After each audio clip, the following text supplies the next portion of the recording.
नमस्कार। आज मैं ये जो मेरा वीडियो है उन लोगों के लिए है जो माँ बाप हमेशा परेशान रहते हैं कि हमारा बच्चा जो है वो 10th क्लास में है या 12th क्लास में है, तो 10th के बाद या 12th के बाद उसको कौन सी डिग्री करवाएं, किस स्ट्रीम से करवाएं।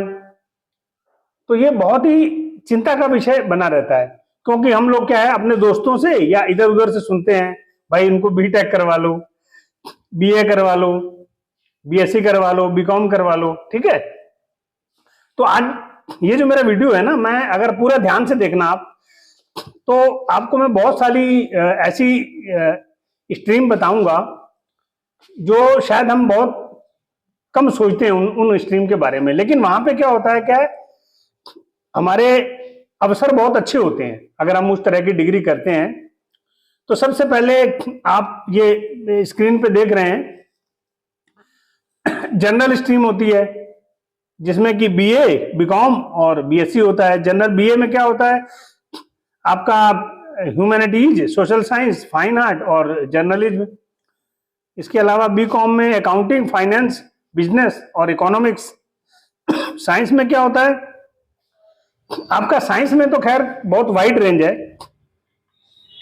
अभी अब आपको बताऊंगा प्रोफेशनल स्ट्रीम्स के बारे में। प्रोफेशनल में क्या होता है कि इंजीनियरिंग है, टेक्नोलॉजी है जिसमें कि बीटेक और हमारा बी शामिल है, कंप्यूटर साइंस है, मैकेनिकल इंजीनियरिंग है, सिविल इंजीनियरिंग है। बीटेक बीटेक तो उसमें क्या है, वेरियस स्पेशलाइजेशन है बीटेक में। कंप्यूटर साइंस है, आर्टिफिशियल इंटेलिजेंस है, डेटा साइंस है। इसके अलावा जो मेडिकल जो क्षेत्र में जाना चाहते हैं तो मेडिकल और हेल्थ केयर है, जिसमें MBBS, BDS, B pharma, BPT. BPT मतलब बैचलर ऑफ फिजियोथेरेपी है। ठीक है, ये भी आजकल लोग जो है कम लोग जाते हैं इस क्षेत्रों में। इसके अलावा आप बीएससी करेंगे तो नर्सिंग है, रेडियोलॉजी और लैब टेक्नोलॉजी है। इसमें एक और भी जो मेडिकल क्षेत्र में एक और चीज आती है, बैचलर ऑफ ऑप्टोमेट्री, जिसमें कि आई केयर एंड विजन करेक्शन के से रिलेटेड जो है आपको कोर्स कराए जाते हैं। इसके बाद आपका मैनेजमेंट आता है जिसमें कि बीबीए और बीएमएस है। अब मैं आपको बताऊंगा जो मैकेनिकल इंजीनियरिंग है उसमें आप क्या क्या कर सकते हो। मैकेनिकल इंजीनियरिंग बोलने में तो एक छोटा सा शब्द है, लेकिन बहुत वाइड स्पेशलाइजेशन है इसमें, जिसमें कि आप देखो स्क्रीन पे भी आप देख सकते हो, एरोस्पेस इंजीनियरिंग, जिसमें आपका एयरक्राफ्ट है, स्पेस क्राफ्ट डिजाइनिंग है आपका। इसमें एयरक्राफ्ट में हेलीकॉप्टर्स से रिलेटेड, हेलीकॉप्टर्स में भी बहुत स्पेशलाइजेशन होते हैं, फ्रेम होता है, इंजन होता है और बहुत सारी चीजें हैं। एयरक्राफ्ट है, ठीक है। और आजकल आपने सुना होगा कि ड्रोन, ड्रोन भी आपका एयरोस्पेस इंजीनियरिंग में ही आता है।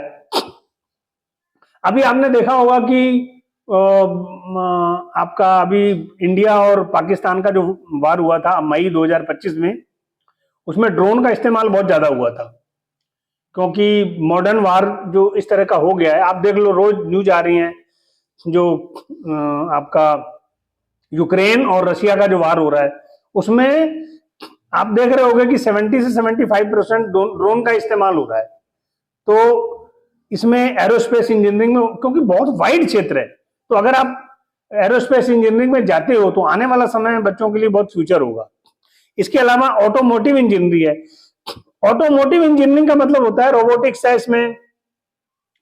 ठीक है, कि ऑटोमोटिव इंजीनियरिंग में क्या होता है, आजकल जितने भी व्हीकल हैं, आप चाहे एयरक्राफ्ट ले लो, चाहे 4 व्हीलर ले लो, ट्रक्स ले लो, उनमें क्या है, कुछ ऐसे सॉफ्टवेयर यूज हो रहे हैं जो कि पहले क्या होता था, मैनुअल कंट्रोल होता था हर चीज।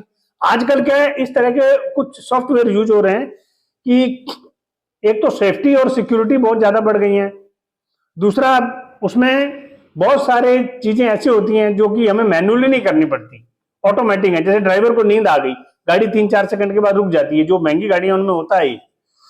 ठीक है, और पहले गाड़ी चाबी से स्टार्ट होती थी, आजकल क्या होता है कि बैठते ही एक बटन दबाते हैं या बोलकर भी स्टार्ट होती हैं। आजकल की कुछ ऐसी गाड़ियां स्टार्ट बोल दो स्टार्ट हो जाती हैं। तो ये सब ऑटोमेटेड सिस्टम में आता है। इसके अलावा आपका आता है मैकोट्रॉनिक्स, जिसमें मैकेनिकल और इलेक्ट्रॉनिक्स इंटीग्रेशन होता है, ठीक है। और है बायोमैकेनिक्स अप्लाइंग फॉर मैकेनिक्स, ठीक है। इसमें बायोमैकेनिक्स में क्या हो जाता है कि आपने देखा होगा जो हॉस्पिटल्स हैं वहां पे बहुत सारे इक्विपमेंट ऐसे होते हैं, जैसे एक्सरे मशीन है, आईसीयू करने वाली मशीनें और तमाम मशीनें, वो सारी बायोमैकेनिक्स में आती हैं। तो उनके बारे में स्टडी करना, उसके बारे में आपको जो है आगे फ्यूचर बनाना, ये भी एक अच्छा विकल्प है आपके सामने।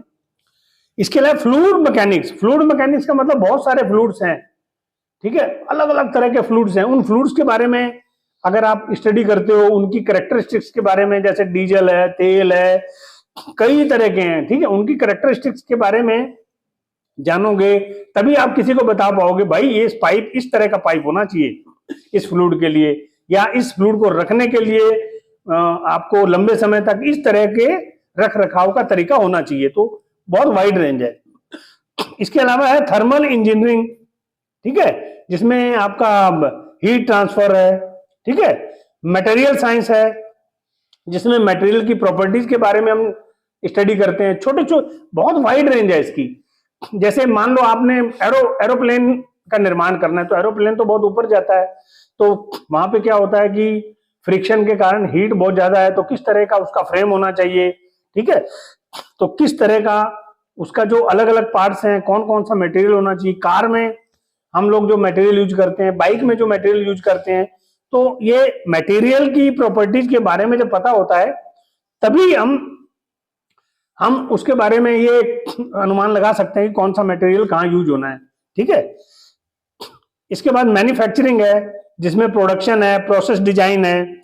आप कार का निर्माण कर रहे हो, ठीक है, तो उसमें भी आपके बहुत तरह की डिजाइनिंग होती है, ठीक है, जो आपके जो मैकेनिकल इंजीनियर करते हैं वो, ठीक है।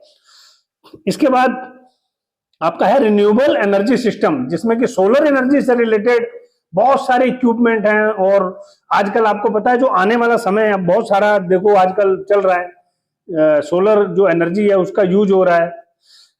आगे जो आने वाला समय है, क्योंकि जो एनर्जी के विकल्प बहुत कम होते जा रहे हैं, तो हमारी जो डिपेंडेंसी है वो अगर कुछ हद तक सोलर एनर्जी पे अगर हो जाए तो हम ऊर्जा को बचा सकते हैं, और उस जो सोलर एनर्जी है उसको भी हम काम में ले सकते हैं।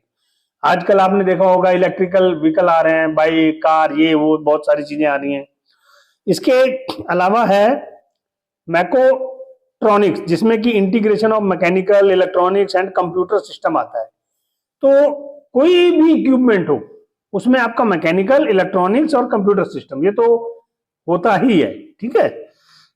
इसके अलावा जो सिविल इंजीनियरिंग, ये तो मैंने बताया आपको मैकेनिकल इंजीनियरिंग के बारे में।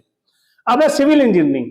इसमें क्या है, स्ट्रक्चरल इंजीनियरिंग है, जिसमें आपका जो है जो बिल्डिंग्स हैं, ब्रिज हैं, लार्ज स्केल में जो आजकल स्ट्रक्चर हो रहा है, तो उनके बारे में स्टडी, उनके बारे में उनके डिजाइन, ये बहुत सारी चीजें हैं जो आपका स्ट्रक्चरल इंजीनियरिंग में आता है। इसके अलावा है जियो टेक्निकल इंजीनियरिंग। इसमें आपका बहुत ही crucial aspect for the stability and design of any construction project, जिसमें कि आपको इंक्लूडिंग सॉइल के बारे में भी पता होना चाहिए, सॉइल मैकेनिक्स के बारे में भी पता होना चाहिए कि कोई भी है उसका सॉइल है तो फाउंडेशन कितना गहरा होना चाहिए, किस तरह का फाउंडेशन किस तरह की सॉइल के ऊपर होना चाहिए। तो ये जियो टेक्निकल इंजीनियरिंग में शामिल होता है। इसके बाद है एनवायरमेंटल इंजीनियरिंग है, जिसमें कि आपका वाटर सेफ्टी है, आपका वेस्ट मैनेजमेंट है, ठीक है, रिड्यूसिंग पॉल्यूशन, ठीक है, डिजाइन ऑफ ये रिड्यूसिंग पॉल्यूशन हो गया, और उसके बाद प्रोटेक्ट द नेचुरल एनवायरनमेंट, ठीक है, ये इसमें आता है आपका एनवायरमेंटल इंजीनियरिंग में। उसके बाद ट्रांसपोर्टेशन इंजीनियरिंग है, इसमें आपका planning, design, maintenance of infrastructure of moving people and goods such as roads, railways and airports, ये ट्रांसपोर्टेशन इंजीनियरिंग में शामिल है। कंस्ट्रक्शन मैनेजमेंट में भी बहुत सारी चीजें इसमें आती हैं, coordination and over site of construction projects, ठीक है। उसके बाद आपका बजट है, क्वालिटी स्टैंडर्ड्स है, बहुत सारी चीजें इसमें। वाटर रिसोर्सेज इंजीनियरिंग है, जिसमें कि वाटर से रिलेटेड आपका बहुत सारी चीजें हैं, ड्रिंकिंग वाटर है, सैनिटेशन है, ठीक है, बहुत सारी चीजें इसमें शामिल हैं। इसके अलावा जो लॉ स्टूडेंट हैं, जैसे एलएलबी कर लो, एलएलएम कर लो, उनके बच्चों के लिए वो है, आगे फ्यूचर के लिए ठीक रहता है। उसके बाद आपका बैचलर ऑफ डिजाइन है, जिसमें कि डिजाइन एंड एनिमेशन है। कंप्यूटर एप्लीकेशन है, जिसमें कि आपका बैचलर ऑफ कंप्यूटर एप्लीकेशन, इसमें आईटी एंड सॉफ्टवेयर शामिल है। इसमें एक और डिग्री है, बैचलर ऑफ आर्किटेक्ट, ठीक है। जो आपको पता होगा, जो हम घर भी बनाते हैं तो हमें नक्शा पास कराना पड़ता है, तो फिर जो कॉमर्शियल बिल्डिंग्स हैं, ब्रिजेज हैं, बहुत सारी चीजें हैं जिनके हमें अप्रूवल लेना पड़ता है म्युनिसिपल कॉर्पोरेशन से या जो लोकल अथॉरिटीज है, जो गवर्नमेंट अथॉरिटीज है। तो उसमें क्या क्या जो आर्किटेक्ट्स होते हैं वो एक ड्राफ्ट तैयार कर देते हैं, मैप्स वगैरह। वो ड्राफ्ट अप्रूवल जब हम उन्हें मिल जाता है तो हमें अथॉरिटी मिल जाती है कि हम इस तरह का काम करें। इसके अलावा एग्रीकल्चर के क्षेत्र में जो किसान है वो अपनी पैदावार को, जो प्रोडक्शन है जो फसलों का, उनको कैसे अच्छा बनाएं, कीटनाशक जो पदार्थ हैं कैसे कैसे यूज करें, तो इससे रिलेटेड भी बहुत वाइड रेंज है जो कि आपके जो फार्मिंग से रिलेटेड आता है, ठीक है। इसमें भी आप अपना डिग्री कर सकते हो। इसमें जर्नलिज्म एंड मास कम्युनिकेशन भी है। तो जो छात्र हैं, जो हमारे बच्चे हैं, जो पत्रकारिता के क्षेत्र में जाना चाहते हैं, यानी कि मीडिया के क्षेत्र में जाना चाहते हैं, तो इस तरह का जो जर्नलिज्म है, मास कम्युनिकेशन, इससे रिलेटेड भी डिग्री है या कोर्सेज हैं। उसके अलावा है हॉस्पिटैलिटी है, जिसमें बैचलर ऑफ होटल मैनेजमेंट और बीएससी इन हॉस्पिटैलिटी है, जिसमें होटल एंड ट्रेवल इंडस्ट्री शामिल है। तो ये सारी चीजें मैं क्योंकि समय कम होता है तो इतना लंबा वीडियो हो जाएगा, इसलिए मैंने आपको शॉर्ट में बता दिया है। बाकी आप इसको पढ़ के, जो आपको लगता है कि इस क्षेत्र के बारे में नॉलेज कम है, आप कंप्यूटर में, गूगल में भी आप स्टडी कर सकते हो। इसके अलावा मैं आपको बताऊंगा कि बच्चे जो हैं नीट की तैयारी कैसे करें।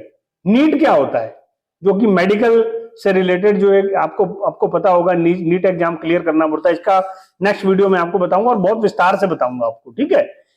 आप चाहो तो मेरे चैनल को सब्सक्राइब करो और जो भी आपके रिश्तेदार हैं, जो भी आपके फ्रेंड्स हैं, उनको ये वीडियो को फॉरवर्ड करो ताकि सभी को थोड़ा नॉलेज हो। और अपने बच्चे हैं उनको बताएं कि भाई ये डिग्री है, इस क्षेत्र में जाइए आप वो एक होता है ना, घिसी पिटी लकीर है, उसी पे चलते रहो, ऐसा नहीं है। बहुत वाइड क्षेत्र है स्टडी का। धन्यवाद। जय हिंद, जय भारत।